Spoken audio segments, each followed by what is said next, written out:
Assalamualaikum warahmatullahi wabarakatuh. Di sini kami kelompok 8 akan mempresentasikan yaitu akuntabilitas dan pengendalian yayasan.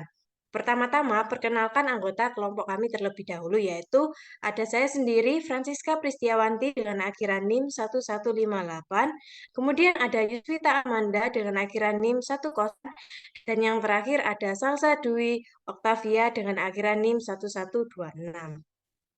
Next.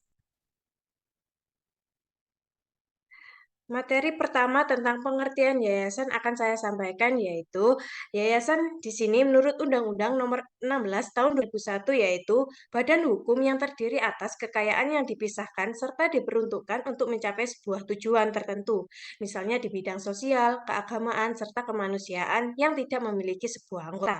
Contoh dari yayasan sendiri ada seperti Yayasan Publikasi, Yayasan Pendidikan Telkom, dan Yayasan Pemeliharaan Anak Cacat. Next. Nah, yang berikut ada sifat dan karakteristik yayasan. Yayasan sendiri memiliki karakteristik yang berbeda dengan organisasi swasta, karena yayasan memiliki visi dan misi serta fungsi sebagai peranata hukum dalam rangka mencapai sebuah tujuan tertentu, seperti yang saya sebutkan tadi, yaitu misalnya di bidang sosial, keagamaan, dan kemanusiaan. Lalu, untuk sumber dari pembiayaan yayasan ini bisa berasal dari sejumlah kekayaan yang dipisahkan dalam bentuk uang maupun barang, dan juga dapat berupa dari wakaf, hibah, wasiat, serta sumbangan donatur. Kemudian, yayasan ini untuk dapat membuat laporan itu harus memenuhi syarat. Yang pertama yaitu jika yayasan mempunyai aset lebih dari 20 miliar atau mendapatkan bantuan minimal dari 500 juta. Next.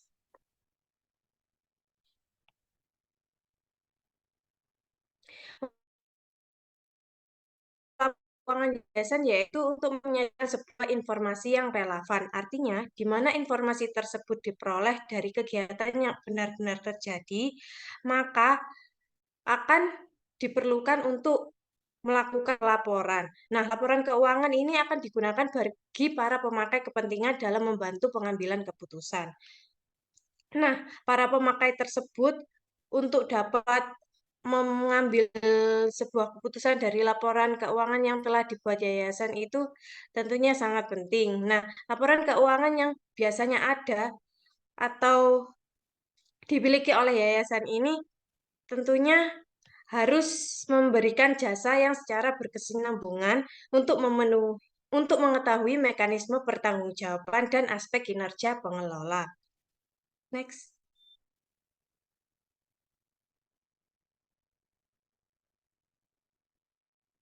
Next sebelumnya.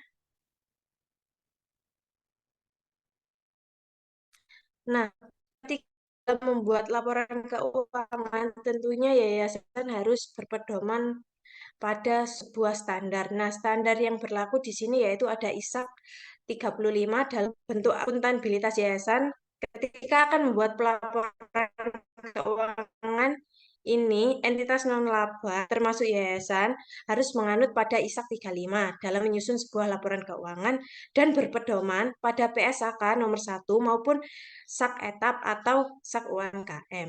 Nah, laporan keuangan organisasi non-laba ini meliputi laporan posisi keuangan, laporan penghasilan komprehensif, laporan perubahan aset neto, laporan arus kas, dan yang terakhir catatan atas laporan keuangan.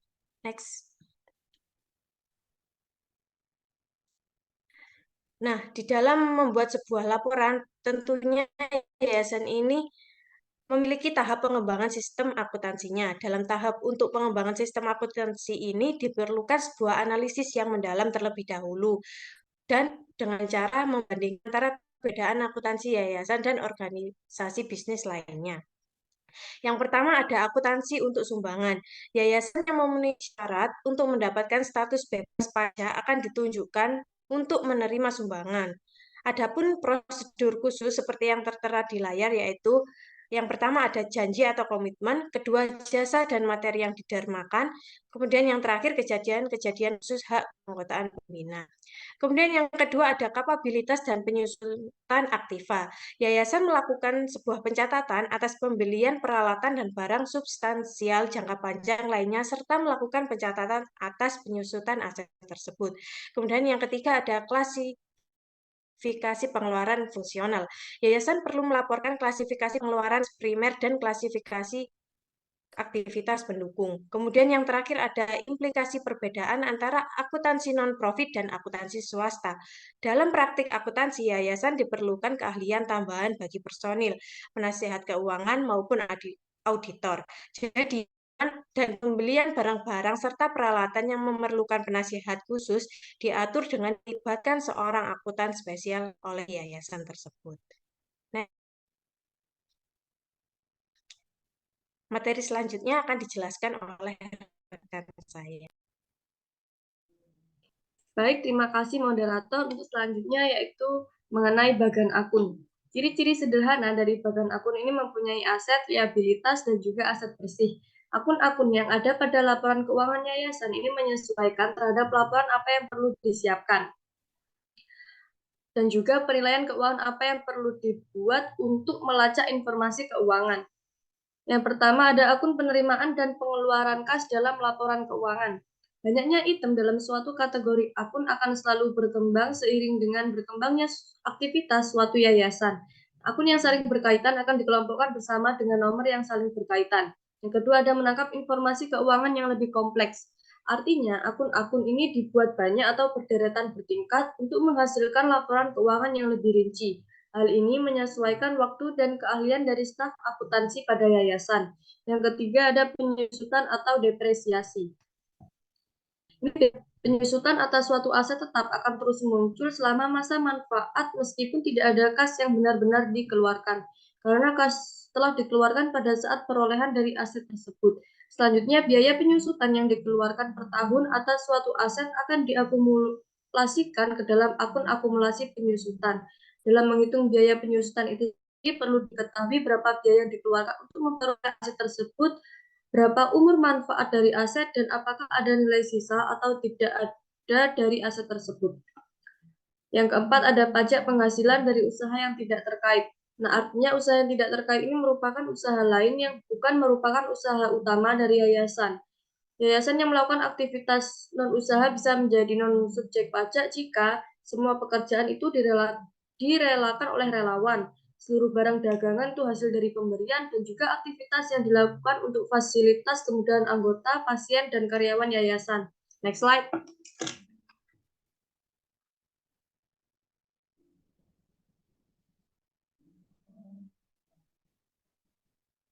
Yang kelima ada mencatat akun sumbangan. Akun sumbangan pada yayasan biasanya berawal dari komitmen atau janji secara tertulis oleh donatur, baik itu sumbangan kas atau non-kas. Nah, adanya komitmen ini pada neraca dicatat sebagai piutang hibah sebagai jumlah yang diharapkan akan diterima di masa mendatang dari donatur yang telah dijanjikan. Seberapa penting sih piutang hibah itu? Nah, sebelum dicatat sebagai piutang, perlu kepastian apakah piutang ini akan benar terwujud seperti yang telah dijanjikan.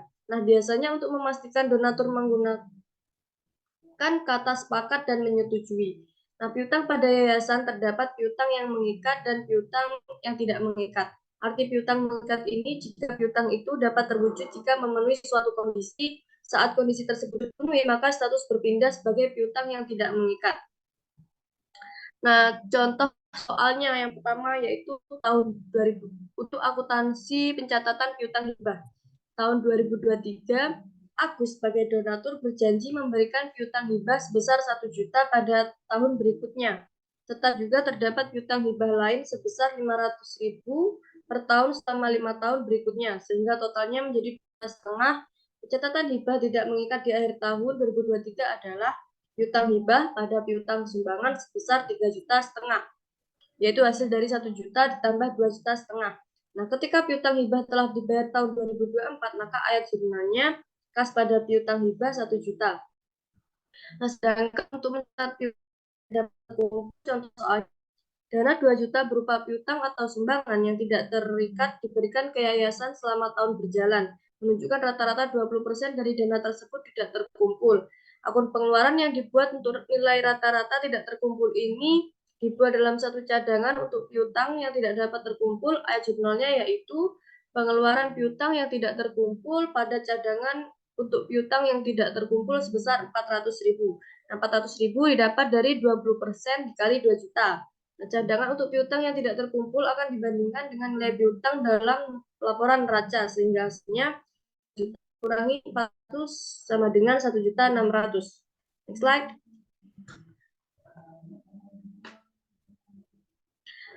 Selanjutnya, persoalan pelaporan dalam bagian akun. Semua pedoman FASB mengarah ke hasil surplus atau laba. Hal ini karena pendapatan merupakan piutang yang telah diterima, sehingga yayasan akan melaporkan peningkatan yang lebih besar pada aktiva bersih jika piutang-piutang tersebut dicatat.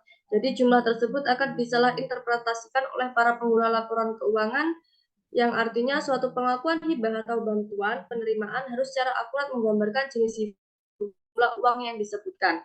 Next slide. Pengendalian keuangan. Nah, pengendalian keuangan ini adalah serangkaian prosedur yang melindungi praktek manajemen secara umum maupun dari segi keuangan yang bertujuan. Yang pertama, informasi keuangan reliabel atau dapat dipercaya sehingga pengelola dapat memperoleh informasi yang akurat untuk perencanaan program dan keputusan lainnya. Yang kedua, kebijakan-kebijakan yayasan diikuti. Yang ketiga, peraturan-peraturan pemerintah terpenuhi. Next slide. Pengembangan sistem pengendalian akuntansi. Nah, langkah-langkah untuk mengidentifikasi penyalahgunaan dari kesalahan yang mungkin terjadi. Yang pertama, penerimaan kas, yaitu memastikan apakah seluruh kas diterima, didepositokan secara tepat, dicatat dengan sesuai, direkonsiliasi, dan dipertahankan menurut prosedur keamanan yang memadai. Hal tersebut berlaku juga pada pengeluaran kas, kas kecil, gaji, hibah, dan juga aktiva tetap dengan memperhatikan bukti-bukti dari pengeluaran cek, setoran, transfer, persetujuan rencana, dan komitmen sebelum dilaksanakan kebijakan-kebijakan personalia. Next slide.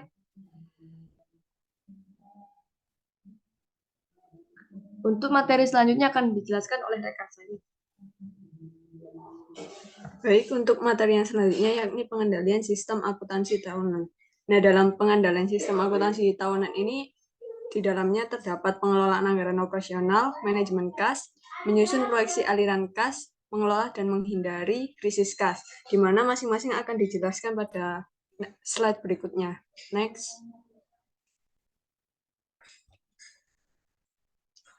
Yang pertama yakni pengelolaan anggaran operasional. Di dalam pengelolaan anggaran operasional ini terdapat beberapa step, di mana yang pertama pemilihan waktu aktivitas anggaran, yaitu anggaran untuk tahun di masa yang akan datang mulai dipikirkan setidaknya 2 atau 3 bulan sebelum awal tahun pembukuan.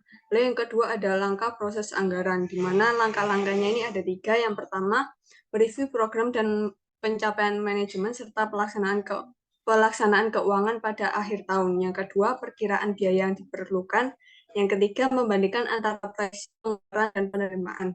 Dan selanjutnya ada persiapan anggaran bulanan, di mana dalam menyiapkan anggaran bulanan yang mencerminkan pembagian anggaran ke dalam 12 dari penerimaan dan pengeluaran yang ada secara seimbang. Lalu ada kriteria cadangan operasional yayasan. Nah, pada suatu yayasan, cadangan operasionalnya ini tergantung pada karakteristik individu dan hal-hal seperti reliabilitas sumber daya pendapatan, arus kas musiman, schedule arus kas, ketersediaan keuangan eksternal, stabilitas pengeluaran, sifat utang, dan sifat aktiva lainnya. Lalu ada tanggung jawab dan survei. Nah, dalam suatu yayasan memiliki tanggung jawab untuk mendidik konstituennya mengenai kebutuhan dan tujuan cadangan. Lalu ada penetapan dana kas kecil. Penetapan dana kas kecil ini ditetapkan oleh pengelola sebesar dana yang diperlukan dengan menulis cek kepada kustodian kas kecil atau bukan untuk kas. Lalu selanjutnya ada checklist pengendalian internal, di mana di dalamnya terdiri dari pertanyaan yang menggambarkan pengendalian akuntansi internal umum yang digunakan untuk kas kecil. Nah, daftar ini juga dapat digunakan untuk mereview pengendalian akuntansi, menentukan bidang yang diperlukan untuk tindakan selanjutnya. Next slide.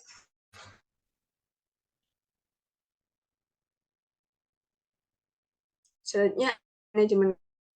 Nah, manajemen kas ini merupakan salah satu tindakan perusahaan yang penting untuk dilakukan secara berkesinambungan bagi perusahaan kecil maupun perusahaan berskala global atau perusahaan besar.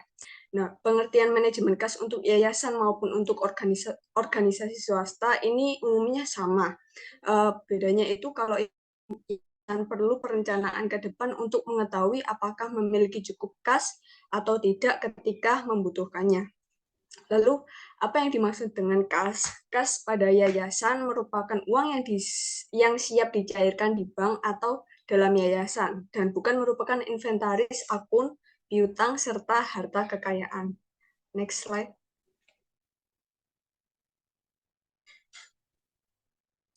Selanjutnya ada cash flow. Cash flow ini atau arus kas lebih sederhananya mengarah pada laporan yang disusun guna untuk menunjukkan perubahan bertambahnya atau berkurangnya kas selama suatu periode yang terjadi dalam suatu yayasan.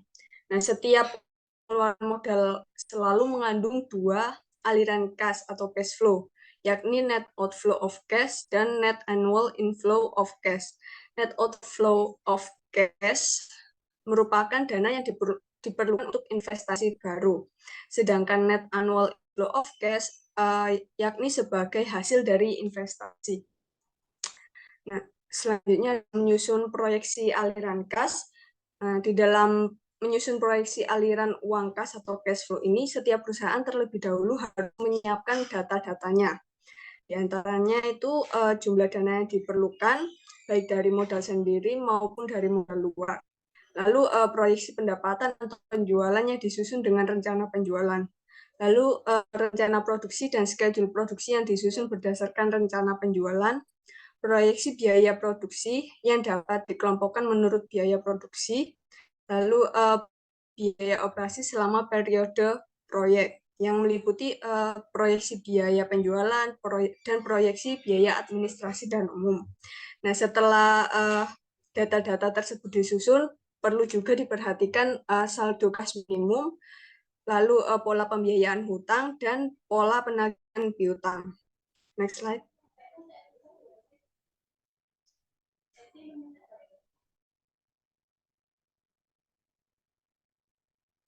Selanjutnya ada mengelola kas baik dan menghindari krisis kas. Yang pertama, untuk mengelola kas yang baik yaitu dengan mengetahui kapan, di mana, dan bagaimana menggunakan kas tersebut. Lalu yang kedua, where, yakni mengetahui kemana uang akan keluar. Yang ketiga ada cash research atau mengetahui sumber terbaik apa untuk memenuhi kas tambahan. Dan yang terakhir, reserve fund atau menyiapkan dana untuk memenuhi kebutuhan kas ketika diperlukan dengan mempertahankan hubungan baik dengan banker maupun kreditor lainnya. Selanjutnya, untuk menghindari krisis kas yang dapat dilakukan, langkah awalnya yaitu dengan mengembangkan proyeksi arus kas baik jangka pendek maupun jangka panjang. Langkah yang kedua yakni membuat perkiraan aliran kas untuk periode yang mendatang.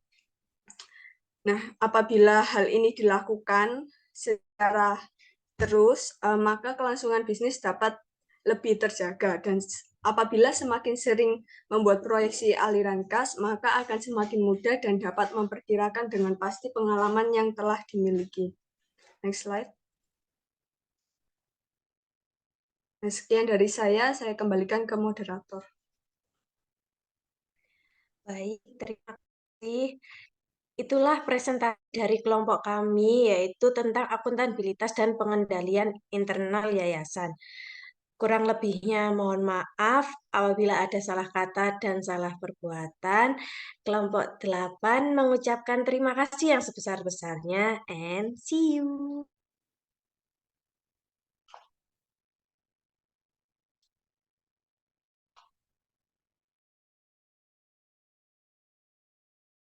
Don ngedit.